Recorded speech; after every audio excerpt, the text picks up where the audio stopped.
محترم، جیسا کہ آپ کے علم میں ہے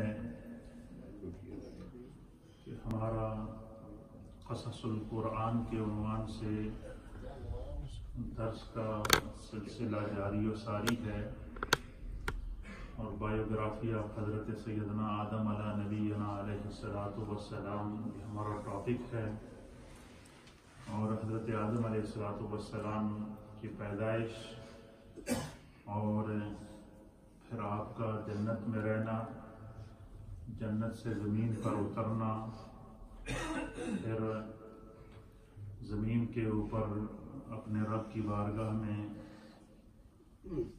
گڑ گڑا کر دعائیں کرنا، استغفار کرنا، اور پھر سینٹرل ایشیا، سرانگیب، سری لنکا، ہند سے حضرت آدم علیہ السلام کا سفر کر کے مکہ شریف پہنچنا، حضرت حوا سے ملاقات کا ہونا، اس سے پہلے حضرت حوا کی پیدائش کا، یہ سارے وہ مناظر ہیں جس کو آپ کی خدمت میں پیش کر دیا گیا ہے۔ آج کا ہمارا ٹاپک اسی ہسٹری سے ریلیٹیو ہے، جس میں حضرت آدم علیہ نبینا علیہ السلام کی جب اولاد کا سلسلہ شروع ہوا، اس کو مفسرین اور محدثین نے بیان کیا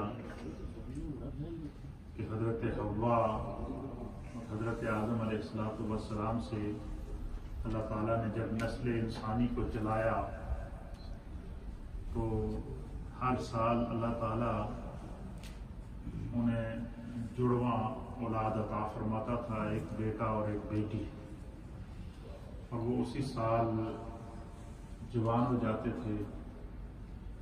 پھر یہ سارا سلسلہ تقریباً 40 کے قریب آپ کے بچے اور بچیاں، 20 جوڑے اللہ تعالیٰ نے ان کو 20 سالوں میں عطا فرمائے۔ پھر حکم ہوا اللہ کی طرف سے کہ یہ جو آپ کے بچے ہیں، اب آپ ان کی اس انداز سے شادیاں کرائیں کہ جو 1 سال کا جو جوڑا ہے وہ دوسرے سال کے جوڑے سے شادی کرے گا۔ یہ اللہ کی طرف سے قانون نافذ ہوا۔ حضرت آدم علیہ السلام کے جو بڑے بیٹے تھے، ان کے سب سے جو پہلے بیٹا پیدا ہوا اس کا نام قابیل تھا، اور اس کے ساتھ جو اس کی بہن تھی اس کا نام اقلیمہ تھا، اور جو دوسرے بیٹے پیدا ہوئے وہ حابیل تھے، ان کی جو جڑواں بہن تھی وہ لبودہ تھی۔ اللہ کی طرف سے حکم ہوا کہ آپ قابیل کا جو نکاح ہے وہ لبودہ کے ساتھ کریں، اور اقلیمہ کا جو نکاح ہے یہ حابیل کے ساتھ کریں۔ یہ اللہ کی طرف سے حضرت آدم علیہ السلام کو سب سے پہلا پیغام آیا۔ آپ نے جب اپنے بیٹوں کو بٹھایا تو قابیل نے حابیل کی بہن سے نکاح کرنے سے انکار کر دیا۔ اس نے کہا کہ چونکہ یہ خوبصورت نہیں ہے اور میری بہن خوبصورت ہے اور میں اس شادی کو نہیں کروں گا، تو آپ نے فرمایا کہ بھئی یہ اللہ کا حکم ہے، تمہیں اس پر عمل کرنا پڑے گا۔ تو اس نے نافرمانی کی، انکار کر دیا۔ پھر حضرت آدم علیہ السلام نے فرمایا کہ بھئی یہ اللہ کا حکم ہے۔ انہوں نے کہا جی کیسے پتہ چلے گا کہ کون حق پر ہے؟ تو پھر قربانی انہوں نے کہا پیش کریں۔ تو قربانی کے لیے کیا ہوا کہ جو قابیل تھا وہ کھیتی باڑی کرتا تھا، تو اس نے غلہ پیش کیا، اور وہ غلہ بھی جو ناکارہ تھا، سڑا ہوا تھا۔ اس نے کہا یہ کسی کام کا نہیں ہے، تو یہ میں پیش کرتا ہوں۔ حابیل کے پاس جو اچھے جانور تھے تو اس نے قربانی کے لیے ایک خوبصورت مینڈا جو اس کے جانوروں میں تھا سب سے اچھا وہ پیش کیا۔ اللہ کی طرف سے ایک نور آیا، ایک آگ آئی جو اس کی حابیل کی قربانی کو اٹھا کر لے گئی۔ اب علماء نے لکھا ہے کہ وہ جو حابیل کا جو مینڈا جو اللہ کی طرف سے آگ آ کر، نور آ کر اس کو اٹھا کر لے گیا تھا، وہ آگ اس مینڈے کو اٹھا کر لے گئی۔ فرمایا کہ وہ مینڈا جنت میں چلا گیا تھا۔ کیا گیا تھا؟ جنت کے چراگاہ میں وہ مینڈا چرتا رہا، وہاں پر ٹہلتا رہا، وہاں پر رہا۔ پھر جب حضرت ابراہیم علیہ السلام نے حضرت اسماعیل علیہ السلام کو قربان کیا اللہ کے راستے میں، اور اللہ کے حکم پر آپ نے تعمیل کی، تو اللہ نے جبریل کو حکم دیا کہ ابراہیم کی چھری چلنے سے، اسماعیل کے گلے پر چھری چلنے سے پہلے جنت سے مینڈا لے کر جاؤ اور اسماعیل کو ہٹاؤ اور اس کی جگہ مینڈے کو رکھو۔ اب مفسرین نے لکھا کہ یہ وہ مینڈا تھا جسے حضرت حابیل نے اللہ کے راستے میں پیش کیا، یہ وہی مینڈا جنت میں تھا، اور وہاں سے وہ مینڈا لا کر جو ہے وہ حضرت ابراہیم اسماعیل علیہ السلام کی جگہ قربانی کے لیے پیش کیا گیا۔ تو اب جب قابیل سے یہ جرم ہو گیا کہ اس نے اپنے بھائی کو قتل کر دیا، اور قتل کرنے کے بعد اس نے کیا کیا جی کہ ان کو دفن کر کے چھپا دیا، ان کا جو خون بہا وہ خون زمین نے پی لیا۔ اب جب حضرت آدم علیہ السلام جب حج سے واپس آئے تو آپ نے کہا کہ وہ کدھر گیا ہے حابیل؟ تو قابیل نے کہا جی مجھے کیا پتا کدھر گیا ہے؟ اس نے کہا جی تو اس کی مخالفت کرتا تھا، تو نے کوئی ضرور اس کے ساتھ کیا ہے، مجھے سچی بات بتا۔ حضرت آدم علیہ السلام نے کہا جی نہیں میں نہیں کہا، مجھے کیا پتا۔ آپ نے فرمایا کہ تو نے کہیں اس کو خون تو نہیں کر دیا؟ اس نے کہا جی کہ خون کر دیا تو دکھائیں مجھے۔ تو پھر اللہ کی طرف سے زمین کو حکم ہوا، اور اس منظر کو کہ جب زمین پر سب سے پہلا قتل عام ہوا تو اس منظر کی منظر کشی علامہ فخر الدین رازی رحمۃ اللہ علیہ نے اس طرح کی ہے کہ یہ جو خون ریزی ہے یہ زمین کو کتنی بری لگی۔ آپ فرماتے ہیں کہ حضرت مطب بن عبداللہ رضی اللہ تعالیٰ عنہ بیان کرتے ہیں کہ جب ابن آدم نے اپنے بھائی کو قتل کیا تو زمین پر زلزلہ وقع ہوا، زمین کانپ اٹھی اس ظلم سے، زمین نے ہلنا شروع کر دیا، اور زمین حابیل کا خون اس طرح پی گئی جس طرح پانی کو پی جاتی ہے۔ پھر کہتے ہیں کہ پھر اللہ کی طرف سے اسے ندا آئی کہ جب آدم علیہ السلام نے آ کے انکاری کی نا، تو پھر اللہ نے زمین سے کو یہ حکم دیا کہ تو نے حابیل کا خون تو پی لیا، لیکن آج کے بعد تو کسی بندے کا خون نہیں پیے گی۔ زمین پر حرام کر دیا اللہ تعالیٰ نے۔ آپ نے دیکھا کہ جب کوئی آپ جانور ذبح کرتے ہیں، آپ نے دیکھا ہوگا تو جب اس کا خون زمین پر پڑتا ہے تو وہ جم جاتا ہے، خون زمین نہیں پیتی۔ پہلے زمین خون پی جایا کرتی تھی، لیکن جب اللہ تعالیٰ کی طرف سے حکم آیا، جب وہ قابیل نے جو ہے وہ حضرت حابیل کو جب دفن کر کے چھپا دیا، تو اللہ نے پھر زمین کو حکم دیا کہ آج کے بعد تیرے اوپر خون پینا حرام ہے۔ تو زمین کے اوپر خون گرتا ہے تو جم جاتا ہے، لیکن وہ خون پیتی نہیں ہے۔ اس کو اللہ نے منع کیا ہوا ہے زمین کو کہ اللہ زمین، آپ یہ دیکھیں کہ زمین دنیا کی ہر چیز کو اپنے اندر نگل لیتی ہے، ہر چیز اپنے اندر چلی جاتی ہے، زمین کے اندر چلی جاتی ہے۔ دنیا کی وہ کون سا چیز ہے جو زمین اپنے اندر نہیں چھپاتی، لیکن خون اگر زمین پہ پڑا ہو تو وہیں جم جاتا ہے۔ کیوں؟ تو اب زمین نے جو وہ انسانی خون سے اللہ کی پناہ چاہی، تو اللہ نے زمین کو منع کر دیا کہ اب تو کسی کا خون نہیں پیے گی۔ تو پھر یہ حضرت آدم علیہ السلام کو جب پتہ چلا تو آپ بڑے ہی بے چین ہوئے، بڑے پریشان رہتے تھے۔ پھر وہ قابیل کو آپ نے کہا کہ تو نے اللہ کے حکم کی نافرمانی کی ہے، تو نے زمین پر خون ریزی کی ہے، تو نے ظلم کیا ہے، تو یہاں سے نکل جا۔ تو وہ پھر سرکشی پر اتر آیا۔ تو قابیل نے یہ کیا کہ وہ اپنی بہن کو ساتھ لے کر یمن کی طرف نکل گیا، یمن کے جنگلوں میں نکل گیا، پھر وہاں جا کر آباد ہوا۔ پھر اس نے اپنی بہن سے بغیر نکاح کے اور حرام اور ناجائز طریقے سے تعلقات قائم ہوئے، اور علماء اور محدثین نے لکھا ہے کہ اس قابیل کی جتنی اولاد پیدا ہوئی ہے وہ ساری کی ساری نافرمان ہیں، کفار ہیں، مشرکین ہیں، وہ لوگ ہیں جو اللہ اور اس کے رسول کے نافرمان ہیں۔ وہ ساری کی ساری وہ اولاد پھر وہاں سے ایک نافرمانوں کی اولاد چلی ہے، اور پھر باقی جو نسل آدم علیہ السلام چلی اس میں سے اہل ایمان، اور اس طریقے سے یہاں سے دو انسانی گروہ پیدا ہوئے۔ پھر جب قابیل جنگل میں چلا گیا تو پھر اس کے پاس دوبارہ وہاں شیطان گیا. شیطان نے اس کو کہا کہ ویسے بھی گمراہ ہے تو میں اس کو کیوں نہ اور گمراہ کروں. شیطان نے اس کو کہا کہ تمہیں پتہ ہے کہ حابیل کی جو قربانی اللہ نے قبول کی ہے وہ پتہ ہے کیوں قبول کی ہے؟ اس نے کہا جی کیوں قبول کیا اور کیسے قبول کی ہے؟ اس نے کہا تم بتاؤ.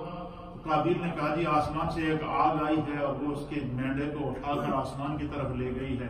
اس نے شیطان نے اس کو کہا کہ یہ آگ نہیں، یہ پتہ ہے کیا؟ یہ فرمایا کہ اس نے کہا کہ شیطان نے کہ یہ حابیل جو ہے یہ آگ کی پوجا کیا کرتا تھا.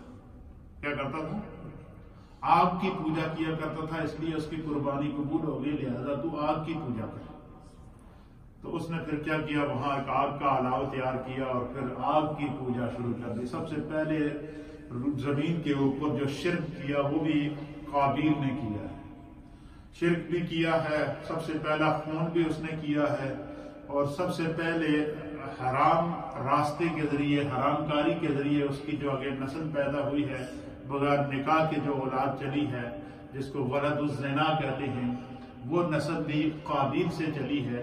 تو اللہ کے حبیب علیہ السلام نے فرمایا کہ دنیا میں جب تک، حضور نے فرمایا کہ قتل و غارت ہوتی رہے گی، خون ریزی ہوتی رہے گی، جتنا قتل کرنے والے کو، بے گناہ خون بہانے والے کو گناہ ملے گا، اتنا گناہ قتل ایجاد کرنے والے قابیل کے حصے میں جائے گا. دنیا میں جب تک زنا ہوتا رہے گا، جرم ہوتا رہے گا، حرام کاری ہوتی رہے گی، فرمایا جتنا حرام کاری کرنے والے کو گناہ ملے گا، اتنا گناہ جو ہے وہ قابیل کے حصے میں جائے گا، کیونکہ اس نے اس برائی کو ایجاد کیا. یہی وجہ ہے کہ نبی اکرم صلی اللہ تعالیٰ علیہ وآلہ وسلم کی بارگاہ میں صحابہ اکرام بیٹھے تھے تو حضور علیہ السلام سے سوال کیا گیا کہ یا رسول اللہ، دنیا میں اچھے اور برے انسان کی کیا پہچان ہے؟ سرکار دو عالم صلی اللہ تعالیٰ علیہ وآلہ وسلم نے فرمایا کہ اچھا انسان وہ ہے کہ جو دنیا سے چلا جائے لیکن اس کی اچھائی زندہ رہے، اور برا انسان وہ ہے کہ دنیا سے چلا جائے تو اس کی برائی زندہ رہے. تو قابیل نے جتنی برائیوں کو جنم دیا تھا، جتنے گناہوں کو جنم دیا تھا، جتنے برے راستے اختیار کیے تھے، پھر آگے وہاں سے ایک سلسلہ برائی کا چلا تو قیامت تک اس کے حصے میں یہ برائی کا عذاب جاتا رہے گا. پھر اللہ نے اس کو جو ہے وہ رسوائی کی. اب وہ جو حابیل کی جو بہن تھی، حضرت حابیل کی جو بہن تھی، جن کو جو رہ گئی تھی، اور قابیل تو اپنی بہن کو لے کر چلا گیا تھا، حابیل کی جو بہن تھی تو اس نے، حابیل کی بہن کا نام تھا لبودا.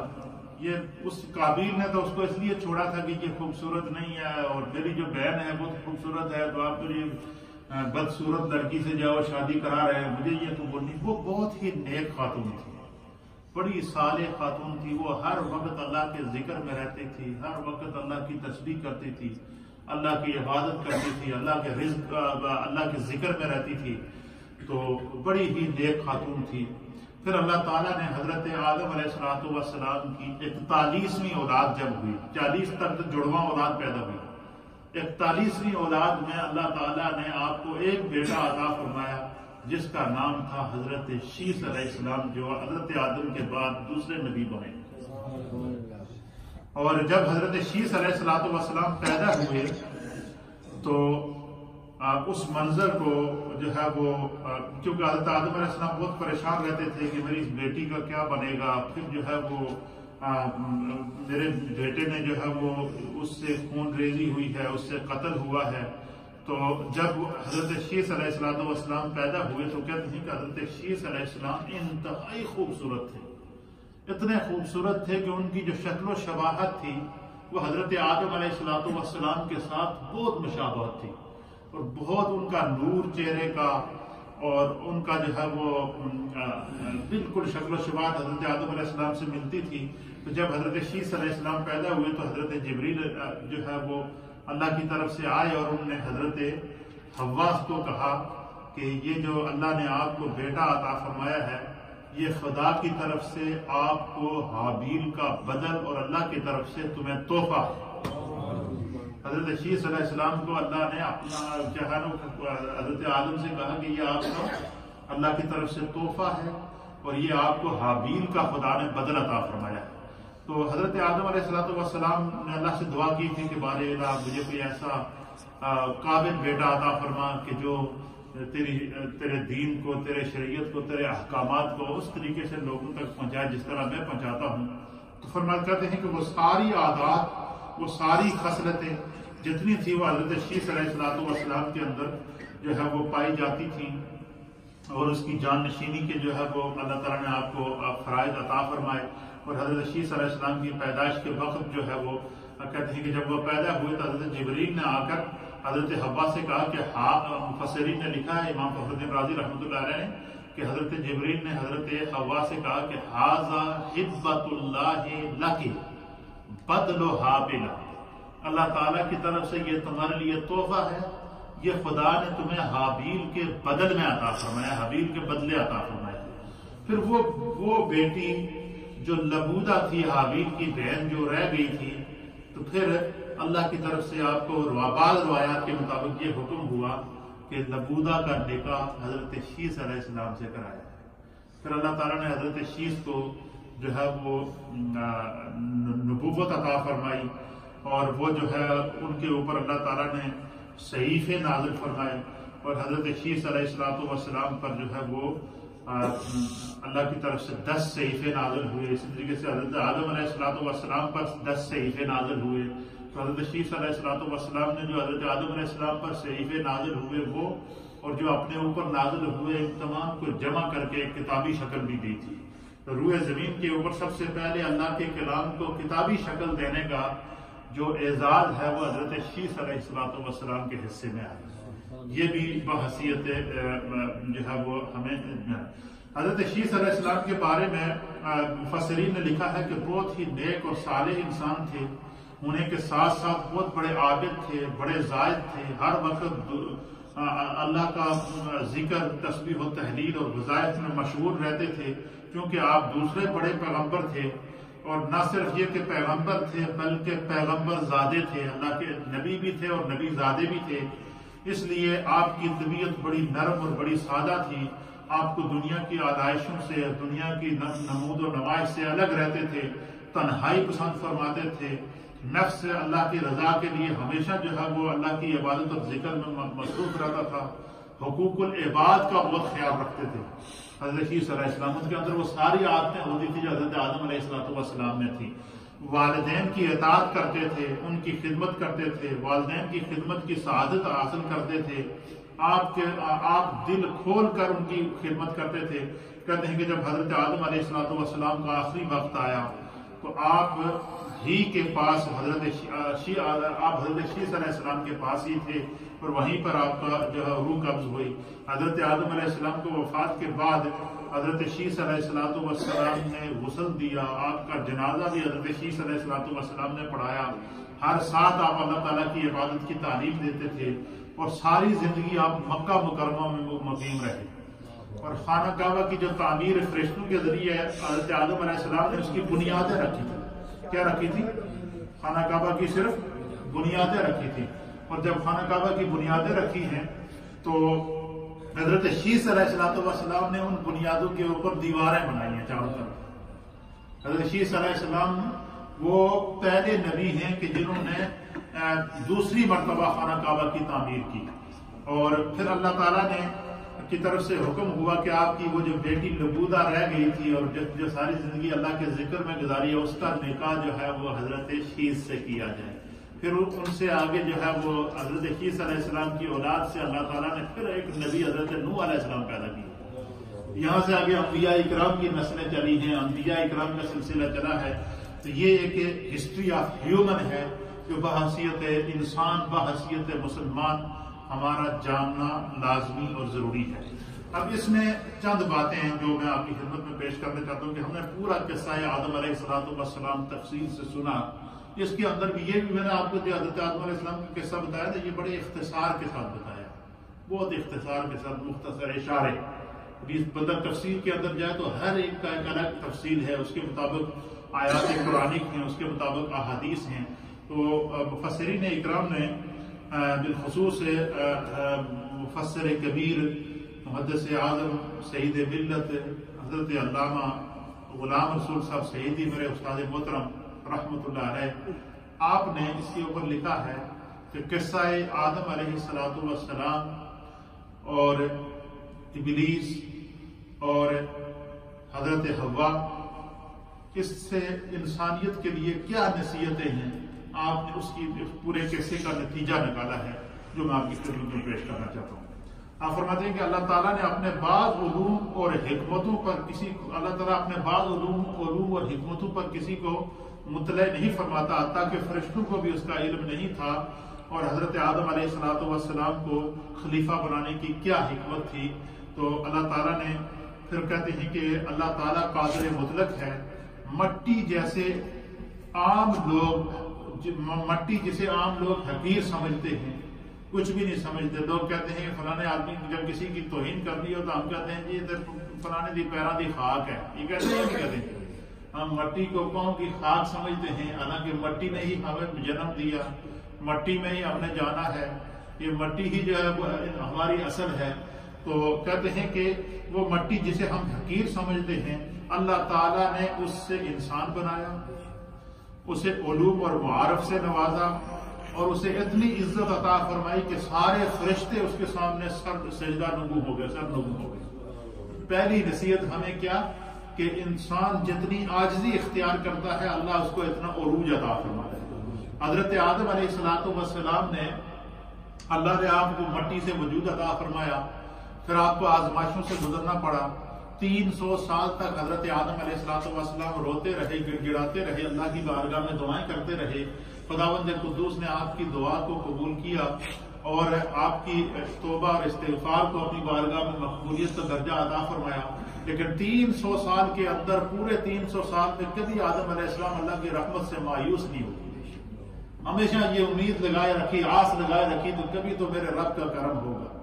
پھر جو ہے وہ حضرت آدم علیہ نبینا علیہ السلام نے جو ہے وہ عاجزی اختیار کی تو اللہ نے عروج عطا فرمایا۔ تو اس میں آپ لکھتے ہیں کہ مٹی کی وجود میں اللہ نے عاجزی رکھی ہے، فرمایا کہ انسان جتنی قصہ آدم سے ہمیں جو سبق ملتا ہے، انسان جتنی عاجزی کرے گا، جتنی انکساری کرے گا، جتنا تکبر سے دور رہے گا، خدا اتنی اس کی عزتوں میں اضافہ کرے گا۔ یہ پہلا سبق ہے اس کے لیے، اس نے ہمارے لیے۔ دوسرا سبق کیا ہے کہ انسان اتنی عزت اور کرامت کے باوجود ضعیف ہے، وہ بھول جاتا ہے۔ حضرت آدم علیہ السلام نے اتنی عزت کرامت سب کچھ ہونے کے باوجود پھر بھی آپ کو نسیان ہوا، بھول ہوئی اور آپ نے شجر ممنوع سے کھا لیا۔ فرمایا کہ انسان سے اگر کوئی بھول ہو جائے تو اسے اس کا اعتراف کر کے خدا سے استغفار کرنی چاہیے، توبہ کرنی چاہیے، اللہ تعالیٰ جو ہے وہ پھر جو ہے وہ اس میں برکت پیدا فرمائے گا۔ تیسرا سبق اس کی قصہ آدم علیہ السلام میں ہمارے لیے کیا ہے کہ انسان سے اگر کوئی بھول ہو جائے، کوئی تقصیر ہو جائے، کوئی غلطی ہو جائے تو اس کے اوپر نادم ہونا چاہیے، شرمندہ ہونا چاہیے، ڈٹائی نہیں کرنی چاہیے۔ اگر بندہ ڈٹائی کرے گا، اس کے اوپر تکبر کرے گا، عجب کرے گا، تو پھر اس کا حشر وہ ہوگا جو شیطان کا ہوا ہے۔ فرمایا تقصیر کے اوپر نادم ہونا اور اللہ تعالیٰ سے توبہ کرنا، یہ انسان کے بلندی درجات کی دلیل ہے۔ حضرت آدم علیہ السلام سے بھول ہوئی، آپ نے توبہ کی، آپ نے استغفار کیا، آپ روتے رہے، آپ گڑ گڑا کر رب کریم سے دعا کرتے رہے، اور خداوند قدوس نے حضرت آدم علیہ السلام کی نہ صرف توبہ کو معاف کیا، بلکہ کیا ہوا کہ فرمایا کہ حضرت آدم علیہ السلام کی عزتوں اور آپ کے عروج میں خدا نے اضافہ کیا، اس کی بھی مثال میں آپ کے سامنے پیش کروں گا۔ اور اس میں سے چوتھا سبق ہمارے لیے کیا ہے کہ انسان کا کسی بھی بھول یا کسی بھی غلطی کے اوپر جو ہے وہ اپنے قصور کو مان لینا، یہ طریقہ آدم علیہ السلام ہے، اور اپنے قصور کو نہ ماننا یہ طریقہ شیطان ہے، اپنی غلطی کو نہ ماننا یہ طریقہ شیطان ہے۔ یہ قیامت تک کے لیے ہر انسان کو حضرت آدم علیہ السلام کی سیرت سے سبق ہے۔ پانچویں نصیحت اس کے اندر کیا ہے؟ فرمایا کہ جو معصیت سے نعمت زائل ہو جاتی ہے اور شکر سے نعمت میں زیادتی ہوتی ہے۔ مثلا حضرت آدم علیہ السلام سے پہلے بھول ہوئی، آپ کو اللہ نے جو نعمت عطا فرمائی تھی، جنت میں قیام تھا، جنت میں رہتے تھے، ساری انواع اقسام کی نعمتیں موجود تھی، وہ نعمت آپ سے زائل ہو گئی، ظاہر ہوئی، آپ کو زمین پر اترنا پڑا۔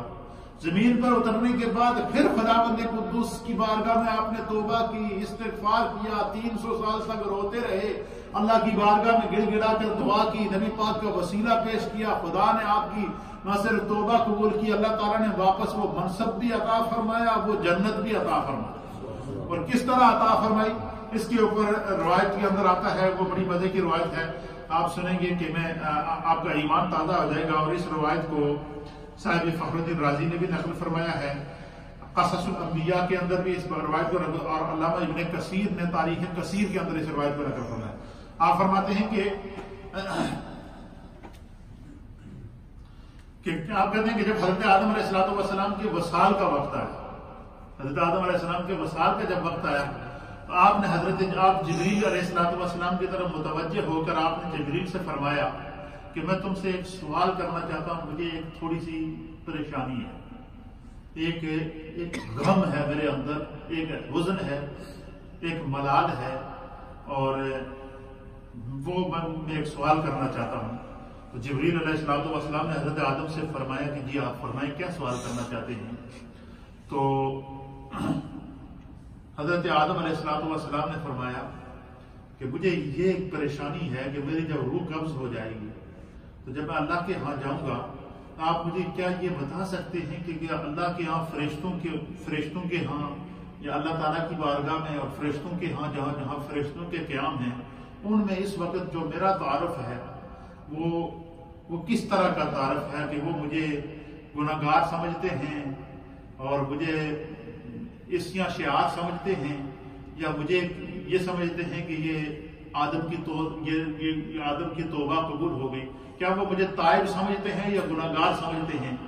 یہ مجھے یہ شرمندگی ہے کہ اگر میں خدا کی بارگاہ میں اس حالت میں جاؤں کہ وہ مجھے گناہگار وہاں تصور کیا جائے یا یہ سمجھا جائے کہ اس سے غلطی ہوئی ہے، حالانکہ اللہ تعالیٰ نے تو آپ کی برات کا اعلان کر دیا تھا کہ آپ سے بھول ہوئی ہے، لیکن پھر بھی حضرت آدم علیہ السلام کا جو تقویٰ تھا اس کو دیکھیے۔ تو جب جبریل علیہ السلام نے یہ کہا کہ میں حضرت آدم علیہ السلام نے کہا جبریل سے کہ میں معلوم کرنا چاہتا ہوں اس بنا پر کہ مجھے آسمان پر گناہگار کہا جا رہا ہے یا تائب کہا جا رہا ہے۔ اور میں حضرت آدم علیہ السلام کی اس بات کے اندر اتنا اثر تھا، نہ جانے کیا کہتے ہیں، جو دل سے جو بات نکلتی ہے اثر رکھتی ہے۔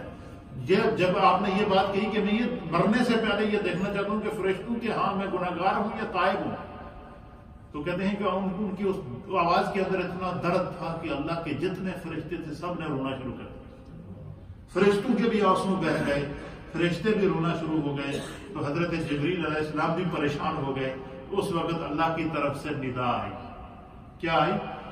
ندا آئی، اور اللہ تعالیٰ نے حضرت جبریل سے فرمایا کہ میرے آدم کو کہو کہ ذرا سر اٹھا کر آسمان کی طرف دیکھے۔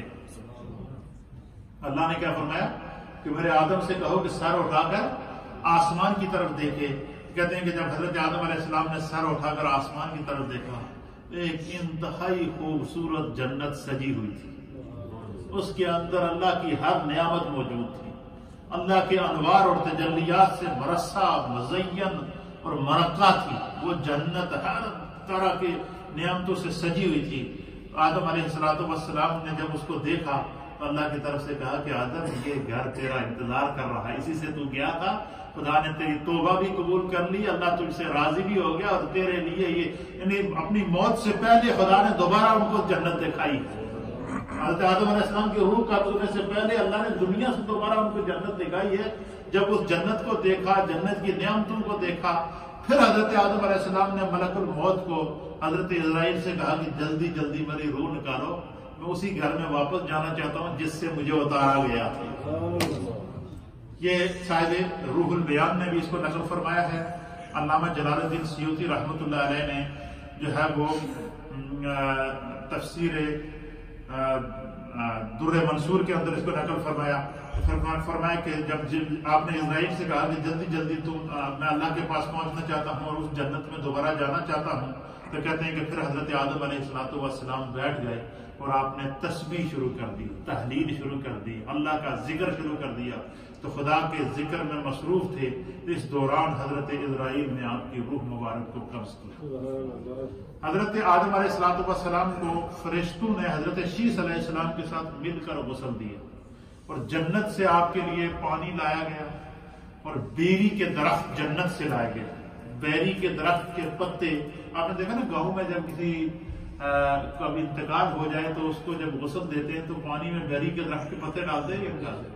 تو یہ جنت سے بیری کے درخت کے پتے لا کر پانی میں ملائے گئے تھے، اس پانی میں جس سے حضرت آدم علیہ السلام کو غسل دیا گیا۔ ایک روایت کے مطابق جو ہے وہ حضرت آدم علیہ السلام کی غسل دینے کے بعد آپ کو کفن پہنانے کے بعد پھر آپ کا ایک تابوت تیار کیا گیا جس کے اندر آپ کی باڈی کو رکھا۔ تابوت کے اندر صندوق جس کو کہتے ہیں، باکس جس کو کہتے ہیں، اس کے اندر آپ کی باڈی کو رکھا گیا۔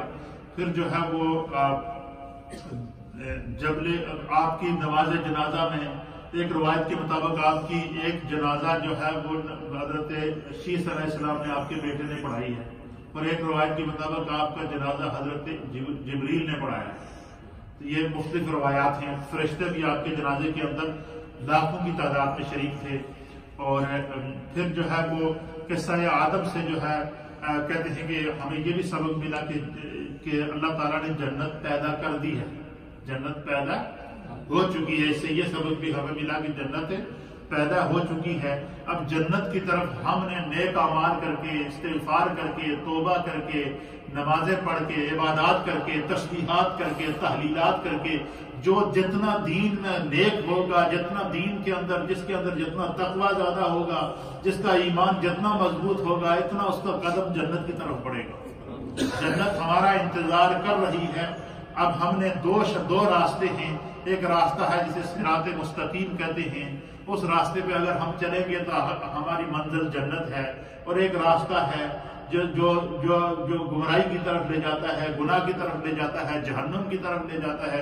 اس راستے پہ اگر انسان چلے گا تو اس کا حشر وہی ہوگا جو قابیل کا حشر ہوا ہے، اور اگر ہم صراط مستقیم پر چلیں گے تو جنت اللہ نے پیدا کر دی ہے اور وہ ہمارا انتظار کر رہی ہے۔ اس سے ہمیں جو ہے وہ سبق سیکھنا چاہیے۔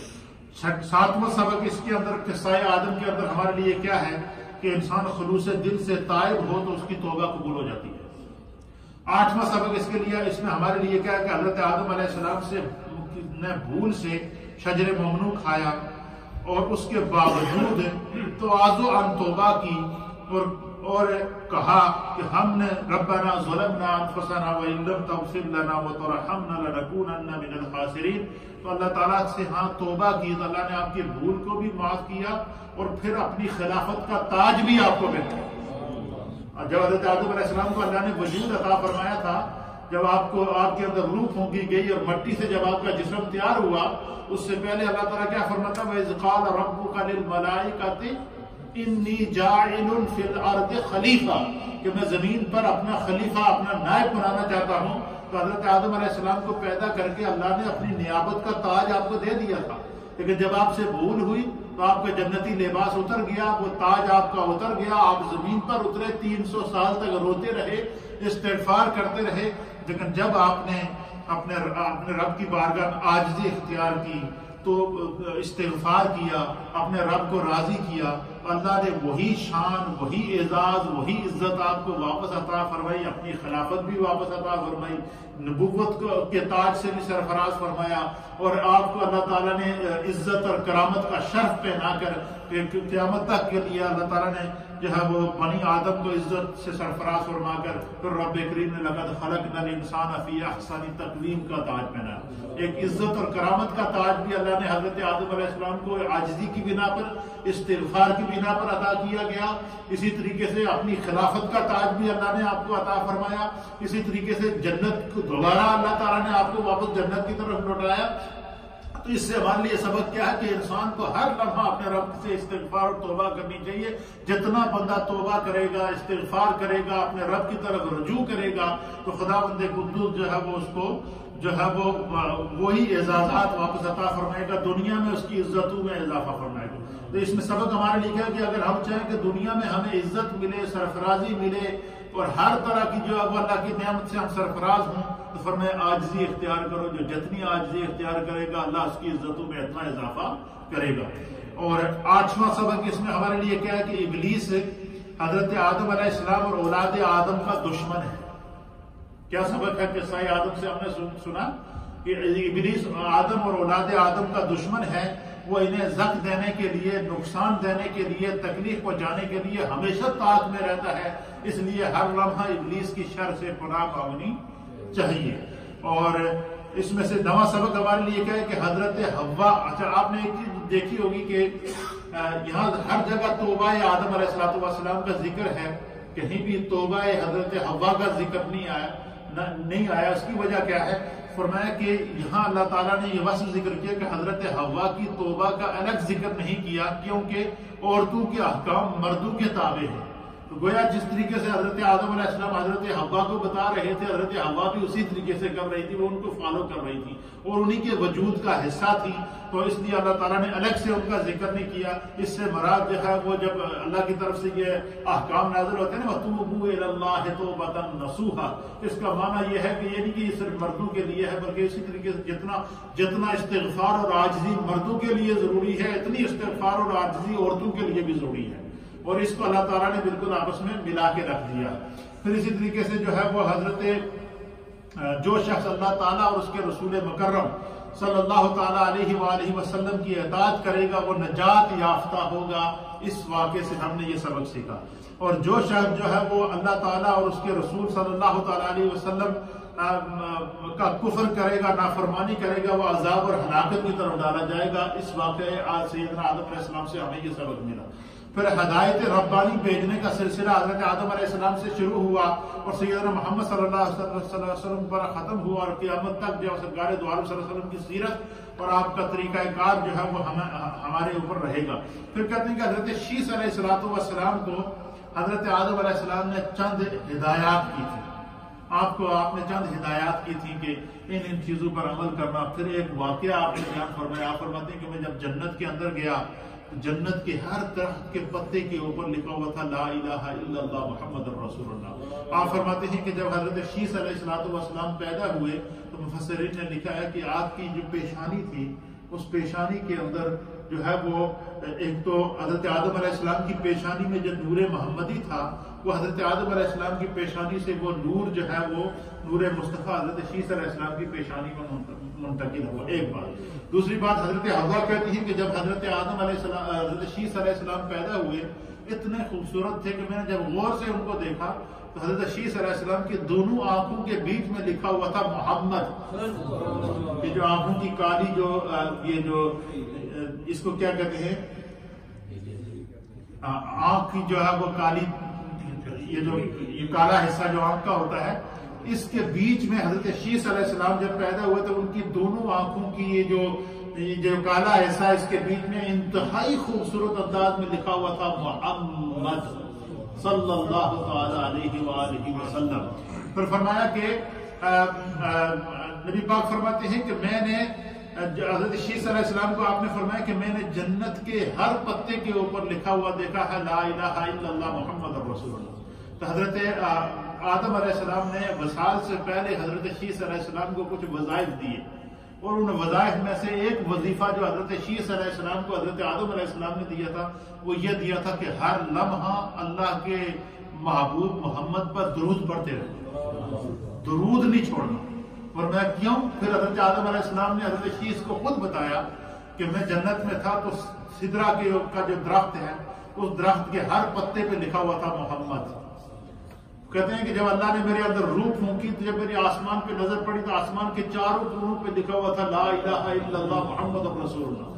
حضرت آدم علیہ السلام کہتے ہیں کہ جب میں نے جنت میں حوروں کو دیکھا تو حوروں کی آنکھوں کے اندر لکھا ہوا تھا محمد۔ پھر کہتے ہیں کہ جب میں نے اللہ کے فرشتوں کو دیکھا، کہ حضرت آدم علیہ السلام حضرت شیس علیہ السلام کو نبی پاک صلی اللہ علیہ وسلم کی محبت کی تعلیم دے رہے ہیں، کہتے ہیں کہ جب میں نے اللہ کے فرشتوں کو دیکھا تو فرشتوں کی آنکھوں کے اندر لکھا ہوا تھا محمد۔ آپ فرماتے ہیں میں نے حور و غلمان کو دیکھا، ان کی آنکھوں میں لکھا ہوا تھا محمد، جنت کے درختوں کے پتوں کے اوپر لکھا ہوا تھا لا الہ الا اللہ محمد الرسول اللہ، آسمان کے کونوں پر لکھا ہوا تھا لا الہ الا اللہ محمد الرسول اللہ۔ آپ فرماتے ہیں کہ آپ نے حضرت شیس علیہ السلام کو وصال سے پہلے یہ وصیت کی کہ محمد عربی پر درود پڑھنا، حضور پر درود و سلام بھیجتے رہنا، اور جب بھی دعا مانگو فرمایا کہ محمد عربی کے وسیلے سے دعا کرو۔ یہ حضرت آدم علیہ السلام نے اپنے بیٹے شیس علیہ السلام کو کیا وصیت کی کہ جب بھی اللہ سے دعا کرو گے تو محمد عربی کا وسیلہ دینا، یہی وہ وسیلہ ہے جو میرے کام آیا ہے، وہ میں تمہیں دے کے جا رہا ہوں۔ تو کوئی حضرت آدم علیہ السلام نے دنیا سے جاتے ہوئے بھی نبی پاک صلی اللہ علیہ وسلم کے فضائل، مناقب، عظمتیں بیان کرتے ہوئے اس دنیا سے گئے ہیں۔ اللہ تعالی ہمیں عظمت مصطفیٰ اور مقام مصطفیٰ کو سمجھنے کی توفیق عطا فرمائے۔ آج قصہ آدم علیہ السلام اور اولاد آدم کا ہم نے جو ہے وہ ابتدائی جو احوال ہیں اس کو کمپلیٹ کیا۔ کل انشاءاللہ العزیز میں آپ کی خدمت میں اللہ کے عظیم نبی حضرت نوح علیہ السلام کا قصہ پیش کروں کہ قرآن میں حضرت نوح علیہ السلام کا ذکر، آپ کی تبلیغ، آپ کی تعلیم اور سلسلہ نسب کے اعتبار سے کتنی پشتوں کے بعد حضرت نوح علیہ السلام حضرت آدم علیہ السلام کی اولاد سے تعلق رکھتے ہیں، انشاءاللہ اس پر ہم کل گفتگو کریں گے۔